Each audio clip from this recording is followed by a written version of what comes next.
14 जुलाई फटाफट खबर में आप सबका बहुत बहुत स्वागत है। आज महिला किसान बेरोजगार के लिए ऐसी चीजें हैं जिसको सुन के आपका मतलब मजा ही आ जाएगा। बहुत अच्छी चीजें हैं किसानों के लिए, खास करके फसल बीमा योजना में एक नया रूल लागू हो गया है जिसमें उन्हें बोनस मिलेगा 4,000 रुपए तक एक्स्ट्रा। इसके अलावा खबर की शुरुआत करेंगे, लेकिन सबसे पहले महाकाल जी के दर्शन करेंगे। और आज है हमारी सोमवती अमावस्या 14 जुलाई। आज का दिन अति महत्वपूर्ण है, विशेष है, तो सब लोग दर्शन कीजिए महाकाल बाबा के। इसके बाद हम आज की खबरों की शुरुआत करते हैं। सबसे पहले हम बात करेंगे हमारी एकेडमी में 14 लाख से ज्यादा लोगों ने भरोसा किया है, तो आप भी सब्सक्राइब कीजिए चैनल को ताकि सही समय पर सही जानकारी मिल जाए। तो अभी बटन को क्लिक कीजिए सब्सक्राइब का और अपने न्यूज से रूबरू होइए रोजाना सुबह 5:30 बजे। चलिए, सरकार द्वारा दिव्यांगजनों के लिए नई स्कूटी योजना का तैयारी की जा रही है।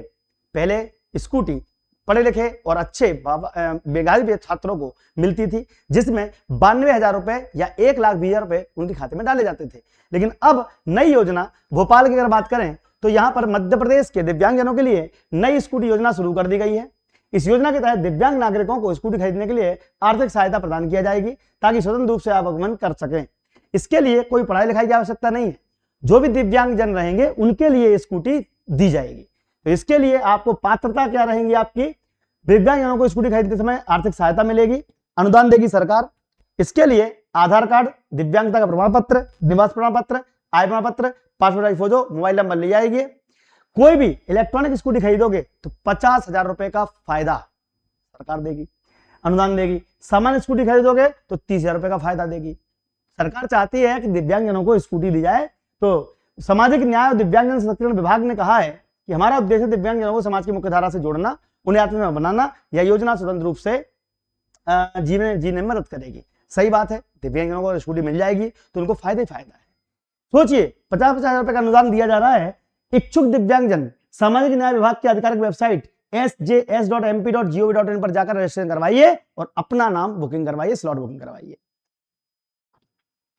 4 पहिया और 6 लाख से अधिक आय होने के बावजूद भी लोग राशन खा रहे हैं। गरीबों का शर्म आनी चाहिए ऐसे लोगों को।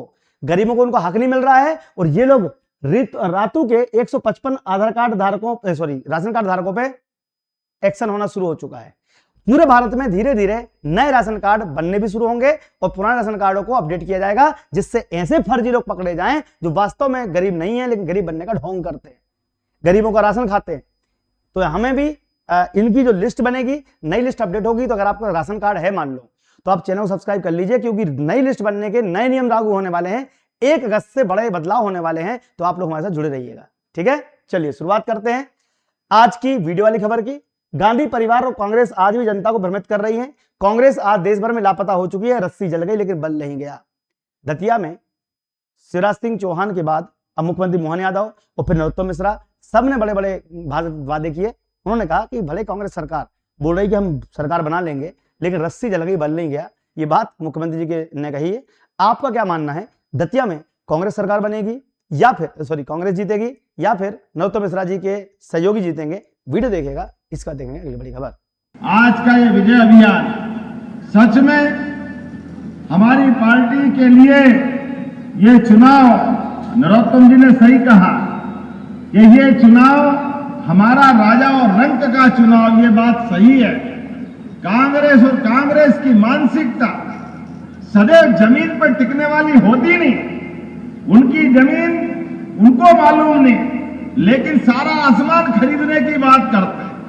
पूरे देश में आज यशस्वी प्रधानमंत्री के नेतृत्व में जोरदार ताली बजाए माननीय नरेंद्र मोदी जी के लिए। तो आप देखा आपने कांग्रेस को किस प्रकार से 2000 अच्छा क्वेश्चन तो पूछती। हाँ, रोजगार देने में सरकार ने कमी करी है, उसके लिए सरकार को जवाब देना पड़ेगा। रोजगार तो मिलना चाहिए, ये सही बात है। मैं आज आपके सामने खड़ा हूं, जमानत पर बाहर हूं। नरेंद्र मोदी ने मेरा घर छीन लिया, मेरी लोकसभा की सदस्यता रद्द कर दी। तो फिर भाई राहुल गांधी जी, आप क्या कर रहे हो? आप तो विपक्ष के नेता हो, आपको ये चीजें सदन में उठानी चाहिए। लेकिन मैं एक बात मानता हूं कि राहुल गांधी ने राजनीति प्रॉपर तरीके से करी होती तो आज कुछ और छवि होती, लेकिन इनने कभी भी मुद्दे की बात न करके उल्टी सीधी बातें करते रहे। मैं नहीं बोलूंगा कि बीजेपी अच्छी है, कांग्रेस अच्छी है, सभी एक ही थाली के चट्टे बट्टे हैं, लेकिन जिस प्रकार की गलतियां कांग्रेस ने पिछले 70 साल में करी हैं वही उनको ले डूबी। अगर वो सुधारते, सही समय रहते काम कर लेते तो काम हो जाता। वीडियो देखिएगा, इसका देखें अगली बड़ी खबर। I am standing here in front of you I'm out on bail. Narendra Modi took away my house, cancelled my Lok Sabha membership. I was interrogated for 55 hours by ED because I opposed Narendra Modi and the RSS. നിങ്ങൾക്കറിയാം, നിങ്ങളുടെ മുൻപിൽ ഇന്ന് ഞാൻ സംസാരിച്ചുകൊണ്ടിരിക്കുമ്പോൾ ഞാൻ ജാമ്യത്തിലാണ് പുറത്തു നിൽക്കുന്നത്. എനിക്കെതിരെ 36 കേസുകളുണ്ട്. എന്റെ ലോക്സഭാ അംഗത്വം അവർ അയോഗ്യമാക്കി, എന്റെ ഔദ്യോഗിക വസതി അവരെടുത്തു മാറ്റി. ഇതെല്ലാം ഞാൻ BJPക്കും RSSനും എതിരെ പോരാടുന്നത് കൊണ്ടും അവർക്കെതിരെ സംസാരിക്കുന്നത് കൊണ്ടുമാണ് നരേന്ദ്രമോദി ഇത് ചെയ്യുന്നത്. I oppose the BJP because तो राहुल गांधी लगातार चुनाव जीतने की वादे कर तो रहे हैं, लेकिन एक भी सीट जनता उनको नहीं देती है. हिंदू मुस्लिम के समाज पर देखो, यही बात कांग्रेस, मतलब वो लड़की जो थी ना, वो भी कांग्रेस समर्थक ही लग रही थी. हिंदू मुस्लिम के नाम पर समाज को बटोरने वाली भाजपा बताए कि युवाओं को रोजगार कब मिलेगा. अब सोचो आप, हिंदू मुस्लिम के नाम पर रोजगार को, युवाओं को रोजगार कब मिलेगा. अब ये सीधी सी बात है, युवाओं के लिए रोजगार मिलेगा वो बात की बात है, लेकिन हिंदू मुस्लिम के नाम पे शुरुआत किसने करी.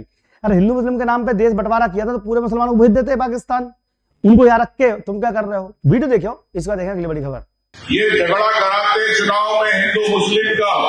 आज प्रदेश में 22 लाख युवा रजिस्टर्ड है सरकार की साइट पर कि जिनको नौकरी मिले, लेकिन 22 लाख में से 20 लाख से ज्यादा युवा कौन है, हिंदू है.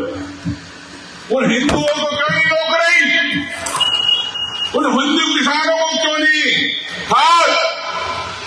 ये हिंदुओं की बहुत बढ़िया. तो ये कहानी है कि भैया हिंदू मुस्लिम के नाम पर, देखो मैं बताऊं, बीजेपी ने हिंदू मुस्लिम के नाम पर लड़ाया भगड़ाया, बात की बात है, लेकिन शुरुआत हिंदू मुस्लिम की हुई कैसे. जब कांग्रेस ने मुसलमानों को तुष्टीकरण करना शुरू किया, वोट बैंक के लिए उन्होंने उनको लाभ दिया, तब जाके हिंदू की रक्षा करने के लिए किसी को तो आगे आना पड़ता. मैं नहीं मानता कि हिंदू बीजेपी अच्छी है कि कांग्रेस, सभी अपने आप में एक ही थाली चट्टे बट्टे हैं, लेकिन कम से कम मुस्लिमों का तुष्टीकरण तो कोई पार्टी मुसलमानों से सीखे, इनसे सीखे, कांग्रेसियों से. इन्होंने ही वक्फ बोर्ड गठन, नई नई लॉ बनाना, हर सब्सिडी, पता नहीं क्या क्या देके, वैसे ही एक बार पाकिस्तान बंटवारा कर दिया था, मुसलमानों को जमीन दे दी थी, तो फिर अब वक्फ बोर्ड जमीन देने की आवश्यकता थी. क्वेश्चन तो यही बनता है ना. तो भैया रोजगार पे सवाल हम पूछेंगे, रोजगार सरकार देना पड़ेगा, रोजगार सरकार देगी, सरकार को रोजगार के लिए जवाबदेही लेनी भी पड़ेगी. सरकार जवाब दे रोजगार के नाम पर क्या कर रहे हैं वो बात अलग है, लेकिन हिंदू मुस्लिम का तो कम से कम आरोप बीजेपी भी नहीं लगा सकते आप. पिछले 3 वर्षों में 15% से अधिक फीस बढ़ाने वाले प्राइवेट स्कूलों को अतिरिक्त वसूली की गई फीस को अभिभावकों को वापस करनी पड़ेगी. क्या बात है भगवंत मान जी, बढ़िया फैसला लिया है आपने. जहां पर प्राइवेट स्कूल मनमानी कर रहे हैं, वो हर बार फीस बढ़ा रहे हैं, तो पिछले 3 वर्षों में अगर किसी ने 15% से ज्यादा फीस बढ़ाई हो तो पूरी फीस अभिभावकों को वापस करनी पड़ेगी. स्कूलों के ऊपर नया नियम लागू किया जाएगा और यह नियम पूरे भारत में लगना चाहिए. मनमानी तरीके से फीस बढ़ा देते हैं, कभी 1 लाख, कभी 1.5 लाख, कभी 2 लाख, मनमानी तरीके से फीस बढ़ा देते हैं. गलत बात है ना. तो ये अच्छा सराहनीय पहल है. वीडियो देखिएगा, हर सीएम को ये काम करना चाहिए. वीडियो देखिए, इसके बाद देखेंगे ये बड़ी खबर. 7800 ਪ੍ਰਾਈਵੇਟ ਸਕੂਲ 32 ਲੱਖ ਬੱਚੇ ਤੇ 32 ਲੱਖ ਉਹਨਾਂ ਦੇ ਮਾਪਿਆਂ ਦੀ ਜਿਹੜੀ ਮਾਨਸਿਕ ਪਰੇਸ਼ਾਨੀ ਆ ਉਹਨੂੰ ਅਸੀਂ ਦੂਰ ਕਰਨ ਲੱਗੇ ਆ. ਅਸੀਂ ਗਰੰਟੀ ਦਿੱਤੀ ਸੀ ਕਿ ਅਸੀਂ ਵਿੱਦਿਆ ਦੇ ਖੇਤਰ ਦੇ ਵਿੱਚ, ਐਜੂਕੇਸ਼ਨ ਦੇ ਸੈਕਟਰ ਦੇ ਵਿੱਚ ਪੰਜਾਬ ਨੂੰ ਨੰਬਰ 1 ਬਣਾਵਾਂਗੇ. ਨੰਬਰ 1 ਬਣ ਵੀ ਗਿਆ. ਅਸੀਂ जो सेंटर सरकार का जो सर्वे है वो केरला हरा के पंजाब पहले नंबर पे आ गया बहुत सारे कैटेगरी च. परफेक्ट. अब देखो, अगर हर राज्य में ऐसा काम हो जाए तो प्राइवेट स्कूलों पर नकेल कस जाएगी. 10,000 बांग्लादेशियों को ऑफिशियली निकाल दिया गया है. नॉन ऑफिशियली कितने निकाल नहीं पता नहीं. 12 होल्डिंग सेंटर्स निकाल दिए. पहले वीडियो देख लो, इसका देखेंगे हम पूरा विश्लेषण कि क्या मामला है. वीडियो देखिए. 12 होल्डिंग स्टेशन लगा दिया, 10,000 को ऑफिशियली निकल दिया, नॉन ऑफिशियली कितना लोग निकल गया मुझे पता नहीं. 12 होल्डिंग स्टेशन लगा दिया, 10,000 को ऑफिशियली निकल दिया, नॉन ऑफिशियली कितना लोग निकल गया मुझे पता नहीं.